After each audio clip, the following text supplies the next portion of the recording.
नमस्कार दोस्तों, मुद्दे की बात में आपका स्वागत है। उत्तर प्रदेश में 2027 विधानसभा चुनाव से पहले मुस्लिम राजनीति में उथल पुथल साफ दिखने लगी है।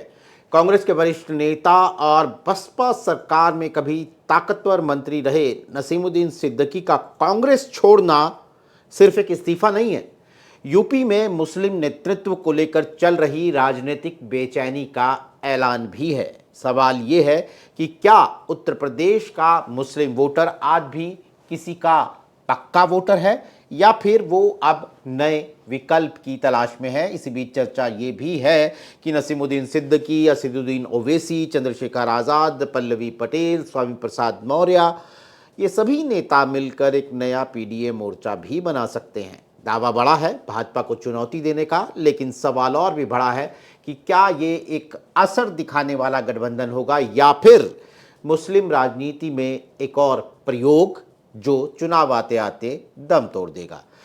ये तमाम बातें जानने के लिए हमारे साथ मौजूद हैं वरिष्ठ पत्रकार और राजनीतिक विश्लेषक सैयद कासिम साहब। कासिम साहब, पहला सवाल नसीमुद्दीन सिद्दीकी के कांग्रेस छोड़ने को लेकर ही, क्योंकि उसके बाद हमने आपसे बात भी नहीं की और इस मुद्दे पर व्यापक चर्चा भी नहीं की। नसीमुद्दीन सिद्दीकी का कांग्रेस छोड़ना क्या मुस्लिम राजनीति की बेचैनी का संकेत है या फिर ये उनका एक निजी सियासी असंतोष भर है?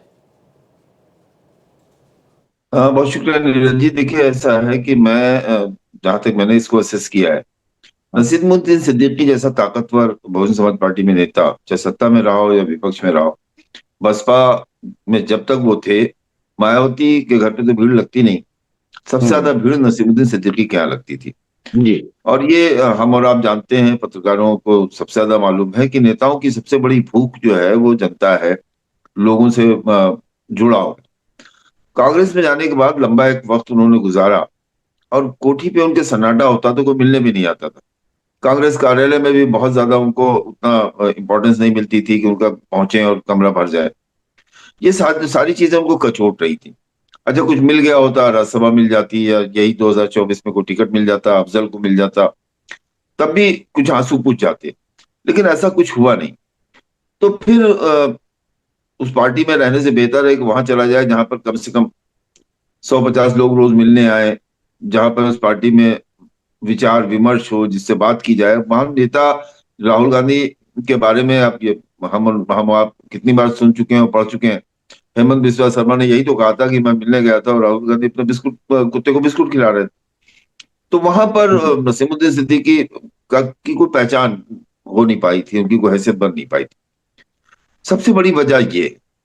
मुस्लिम लीडरशिप की बात की जाए तो समाजवादी पार्टी में या कांग्रेस पार्टी में नसीमुद्दीन सिद्दीकी मुस्लिम नेता बहुजन समाज पार्टी में थे। मुस्लिम हम्म। नेता नहीं, मुस्लिम चेहरे थे। नेता तो वो कभी नहीं रहे, क्योंकि बहुजन समाज पार्टी में मुस्लिम वोट कितना मिला है ये हम और आप सब जानते हैं। मैं हम्म। समझता हूँ वो बेचैनी थी। लेकिन ये भी है, सच है कि चूंकि चुनाव बिल्कुल सर पे है। और एक बात और है, नसीमुद्दीन सिद्दीकी ने कांग्रेस से इस्तीफा देने से पहले जो मुलाकात की है किसी सियासी आदमी से, वो मुलाकात चंद्रशेखर से थी। हम्म। कोई कहता है कि 10 दिन पहले हुई है, लेकिन मुझे कोई बता रहा था कि जल्दी हुई, लेकिन मुलाकात हुई है। ये बिल्कुल तय था कि उनकी मुलाकात चंद्रशेखर से हुई। अच्छा। उसमें एक पेच और है, एक एंगल ये भी है कि नसीमुद्दीन सिद्दीकी जो हैं, उनके साथ बहुजन समाज पार्टी छोड़ने वाले चित्तौड़ भी थे जब वो निकाले गए थे। चित्तौड़ हम्म। अब जो है वो उनके चंद्रशेखर की पार्टी के, आजाद समाज पार्टी के प्रदेश के अध्यक्ष हैं। हम्म। तो उससे और बल मिलता है। ये जो आपने बात कही है अलायंस वाली, ये नहीं, मैं इस इसकी पे आऊंगा। नहीं, मैं इस पे से आऊंगा। स्पष्ट कर दें, क्योंकि दर्शकों के लिए स्पष्ट नहीं हुआ। क्या आप कह रहे हैं कि चंद्रशेखर आजाद के साथ मिलकर कुछ नया कर रहे हैं नसीमुद्दीन सिद्दीकी, चंद्रशेखर आजाद की पार्टी में जा रहे हैं? क्या आपने जो ये तार जोड़े कि चंद्रशेखर आजाद से मुलाकात भी की है और उनके साथ का एक नेता चंद्रशेखर आजाद की पार्टी में प्रदेश अध्यक्ष है, तो क्या कुल मिलाकर आप मोरल ऑफ द स्टोरी क्या है? मैं ये समझता हूँ कि नसीमुद्दीन सिद्दीकी कोई घोषणा करने से पहले, कोई ऐलान करने से पहले, जो बात हम्म। आपने कही कि वो टटोला चाहेंगे। चंद्रशेखर आजाद को नसीमुद्दीन की जरूरत है, नसीमुद्दीन को चंद्रशेखर आजाद जैसे एक पार्टी की जरूरत है। जैसे बसपा में जब ये थे तो बहुजन समाज पार्टी की कोई हैसियत नहीं थी, कोई आधार नहीं था। 91 में नसीमुद्दीन सिद्दीकी विधायक हो गए थे बहुजन समाज पार्टी से। हम्म। और 95 में जब मायावती ने शपथ ली थी तो नसीमुद्दीन सिद्दीकी की जीप इकलौती गाड़ी थी जो मायावती की कोठी में गई थी उनके मुख्यमंत्री की फ्लीट के साथ। मैं उसका साक्षी हूँ, मैंने उसे देखा था। हर आदमी एक दूसरे से पूछा था ये कौन है भाई जिसकी जीप अंदर गई। तो नसीम, तो बसपा भी छोटी सी पार्टी थी और वही बन रही थी। तो मैं समझता हूँ कि वो मजा उनको जो वहां मिला, या जो उन्होंने वहां पे मौके पाए, या जिस तरह से वहां पे वो नेता रहे, नसीमुद्दीन सिद्दीकी का मुस्लिम राजनीति जैसे है, मैं आपको थोड़ा सा स्पष्टवादी हूँ इस मामले में। हम्म। समाजवादी पार्टी में मुस्लिम नेता हैं, लेकिन वो अपने अपने विधानसभाओं के हैं। नसीमुद्दीन सिद्दीकी के अपनी विधानसभा में भी इतना मुस्लिम वोट नहीं है कि बांदा में इतना मुस्लिम वोट हो कि वहां से एमएलए बना जा सके। हम्म। जाटो वोट तो बहुत ज्यादा है, लेकिन मुस्लिम नहीं है। और प्रदेश ने कभी उनको मुसलमानों ने तो कभी नसीम साहब को अपना नेता माना नहीं, नीरज जी। हम्म। तो कुल मिलाकर आपका कहना है कि वो चंद्रशेखर के साथ जाते हैं तो ये दोनों की एक दूसरे को एक तरीके से ज़रूरत होगी कि अ, अब आते हैं उस सवाल पर जो मैंने पहले अपनी इंट्रो में कहा था कि अगर नसीमुद्दीन सिद्दीकी चंद्रशेखर के साथ जा रहे हैं तो एक और बात हो रही है उत्तर प्रदेश में कि स्वामी प्रसाद मौर्य, असदुद्दीन ओवैसी, पल्लवी पटेल, ये तमाम अपने अपने इलाकों के नेता, या ओवैसी कहें कि बाहर से आकर मुस्लिम राजनीति में हाथ आजमाने वाले नेता, ये सब मिलकर कोई मोर्चा बना रहे हैं क्या? या आपको बनता दिख रहा है ऐसा कोई मोर्चा? अब मैं स्वामी प्रसाद मौर्य और चंद्रशेखर के बारे में तो नहीं कह सकता, लेकिन हम्म। पल्लवी पटेल और असदुद्दीन ओवैसी एक दूसरे के साथ पहले से अलायंस में है। हम्म। इनके बारे में मैं आपको बता सकता हूँ कि फिलहाल इनका इस तरह का कोई इरादा नहीं। पल्लवी पटेल भी और ओवैसी भी, पीडीएम दोनों की पीडीएम कुछ बनाया था इन्होंने ना, पीडीएम पीडीएम। बनाया था इन्होंने, और वो आज भी दोनों एक दूसरे के बहुत करीब हैं, एक हम्म। दूसरे के साथ हैं, एक दूसरे के टच में। हम्म। और ओवैसी या पल्लवी, इनकी पहली चॉइस जो है, पहली पसंद जो है, पहला जो उनका पहला कदम जो है, वो जो चाहते हैं वो बसपा है। हम्म। तमाम लोगों से बातचीत होती है, उनकी बातचीत में ये बात निकल के आई कि ये दोनों लोग ये चाहते हैं कि बहुजन समाज पार्टी से किसी तरह का अलायंस बने। अब अगर ओके। मायावती की 7 तारीख को बैठक है, उसमें सारी चीजें क्लियर हो जाएंगी, निकल के आ जाएगी अंदर से बात कि क्या करने वाली है, क्या नहीं करने वाली है। उसके बाद पल्लवी पटेल जो है वो, कांग्रेस उनके लिए पहली पसंद है, अभी भी हम्म। चंद्रशेखर नहीं। पल्लवी पटेल के लिए, चूंकि वो उनके साथ रह भी चुकी हैं, उनके साथ इलेक्शन भी लड़ चुकी हैं, उनकी माता जी भी लड़ चुकी हैं, तो वो देखिए, चंद्रशेखर, स्वामी प्रसाद मौर्य, नसीमुद्दीन सिद्दीकी, पल्लवी पटेल, ये सब मिलने के बाद भी कोई बड़ा रोल नहीं पैदा कर पाते। हाँ, ओवैसी अगर इसमें शामिल होते हैं तो एक थोड़ा सा इसमें ताकत पैदा होती हम्म। है। लेकिन समाजवादी पार्टी, बहुजन समाज पार्टी, कांग्रेस के बीच में होने के वजह से, वो जो एक मुस्लिम आम जनमानस सोचता है कि इनके पास दूसरा वोट कौन है। चेहरे तो हैं, स्वामी प्रसाद मौर्य भी चेहरा है, चंद्रशेखर भी चेहरा है, पल्लवी पटेल भी चेहरा है, हम्म। लेकिन वो एक जो होता है नहीं कि एक नैरेटिव जो होता है कि भाई कांग्रेस है तो सारा मुसलमान चला जाएगा, बीएसपी के साथ चली गई है, या बहुजन समाज पार्टी है तो जाटा आ जाएगा, इनके साथ जाने में फायदा है, उनके साथ पल्लवी भी आ गई, उनके साथ तमाम दूसरे लोग भी हो रहे हैं, बैकवर्ड भी आ रहा है, ये तो समझ में आता है। लेकिन ये कि नसीमुद्दीन सिद्दीकी को ऐसा मोर्चा गठित कर लेंगे, क्योंकि नसीमुद्दीन सिद्दीकी का पास जो है हम्म। उसमें वो इस तरह की बीएसपी की इंटरनल पॉलिटिक्स के तो खिलाड़ी थे, बड़े खिलाड़ी थे, लेकिन दूसरी सियासी पार्टियों में कोई ताल्लुक उनका इस तरह से हो कि वहां उस पार्टियों में, जैसे समाजवादी पार्टी है, समाजवादी पार्टी में उनके तमाम लोग हैं, लेकिन वो उनके नहीं। वो चाहे आपके बाबू सिंह कुशवाहा हो, या आर के चौधरी हो, या जी सरोज हो, या तमाम दूसरे नेता जो बहुजन समाज पार्टी से गए हैं, समाजवादी पार्टी में ठीक ठाक पोजीशन पे है, वो इनके साथ तो काम किया है, लेकिन नसीम साहब के नहीं है वो।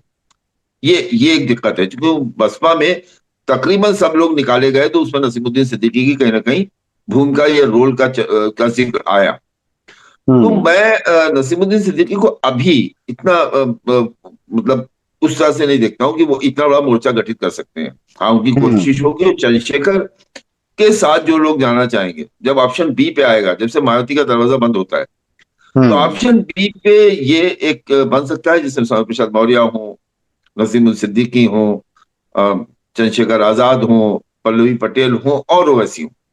हम्म। ये देखने को मिल सकता है, इसको खारिज नहीं किया जा सकता है, नीरज जी। बिल्कुल।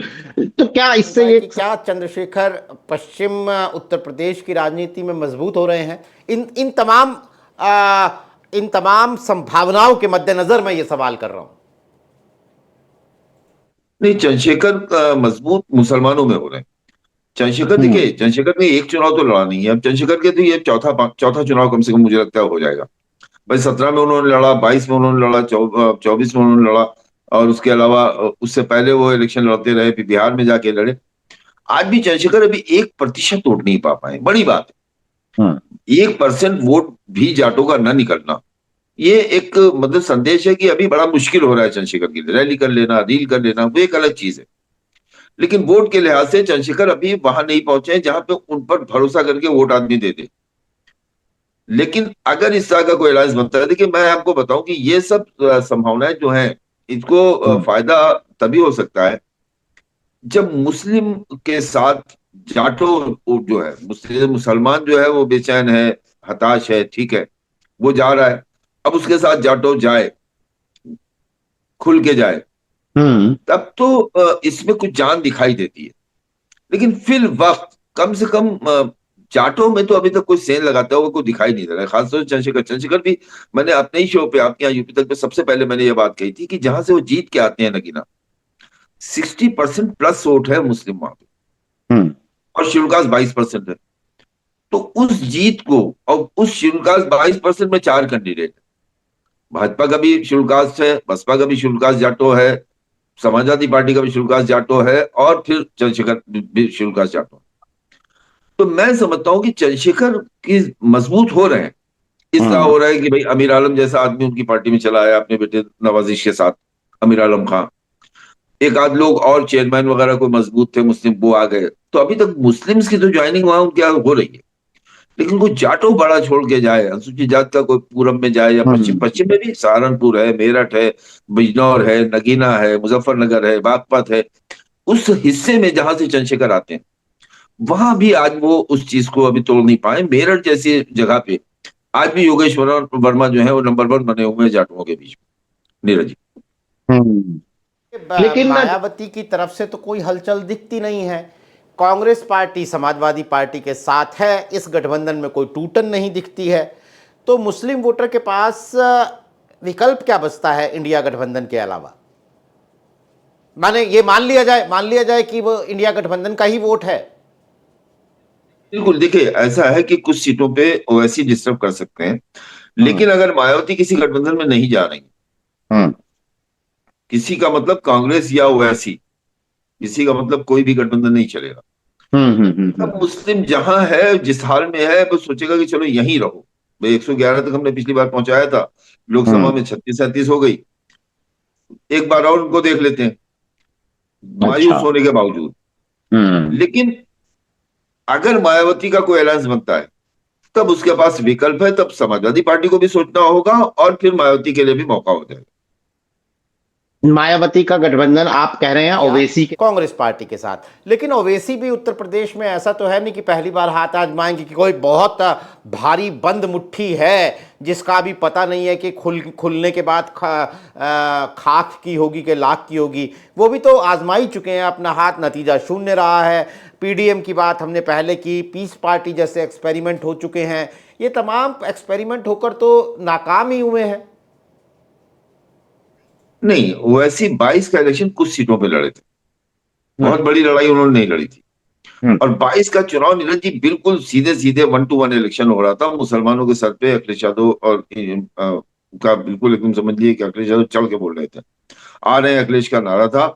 और जिस तरह से उनके यहाँ ज्वाइनिंग हो रही थी, रोजाना कोई ना कोई बड़ा नेता समाजवादी पार्टी में पहुंच रहा था, उस वजह से मुस्लिम वोट फिर भी, मैं आपको बताऊं, रुदौली विधानसभा क्षेत्र में 10,000 वोट मिल गया, बहराइच में 6500 वोट मिल गया, सुल्तानपुर में ऐसे ही 5,500-6,000 वोट मिल गया, जबकि मुस्लिम बिल्कुल इनको वोट नहीं देना चाहता था। तो आप ये समझ सकते हैं कि वो वोटर जो बिल्कुल नाराज बुरी तरह से था, भाजपा आ जाए ठीक है, हम नहीं देंगे, तब वो 10,000, 5,500, 7,500 और 11,000 वोट था। और इस वक्त तो उत्तर प्रदेश में बिहार और महाराष्ट्र के चुनाव के बाद जिस तरह से MIM ने अपने कार्यालय खोलने शुरू किए हैं, बैठकें मीटिंगें शुरू की हैं, पब्लिक मीटिंग्स कर रहे हैं, और हर उस जगह कर रहे हैं जहां 1 लाख प्लस मुस्लिम वोट।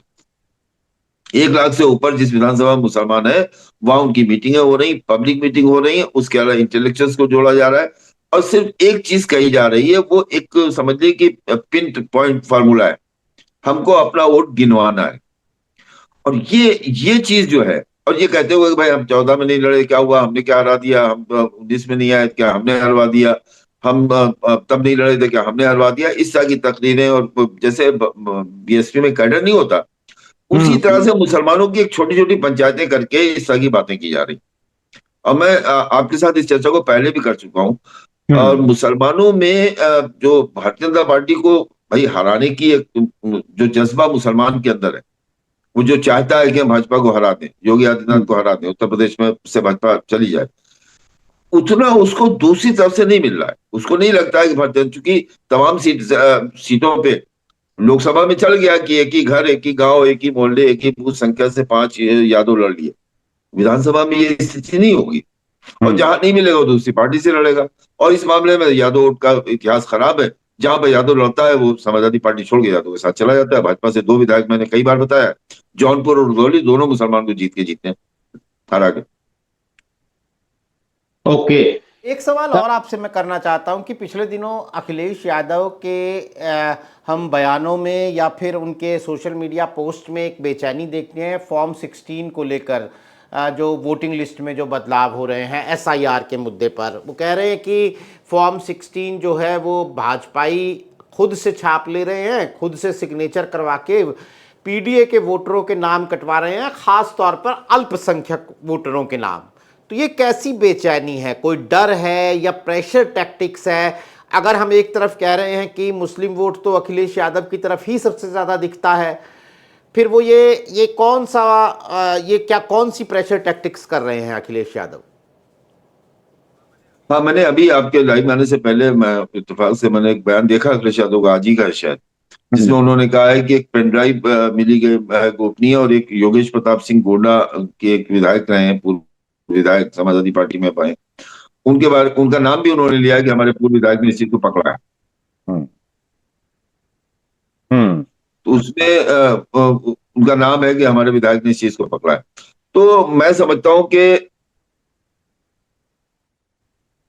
जी, मैं समझता हूं कि अखिलेश यादव ने इस पे जिस तरह से कहा है मुसलमान खास तौर से कि अल्पसंख्यक का वोट काटा जा रहा है, वो एक उनका डर तो नहीं है, लेकिन कम से कम वो मुसलमान के लिए बोल तो रहे हैं, मुस्लिम शब्द का इस्तेमाल तो कर रहे हैं, ये एक बड़ी चीज है।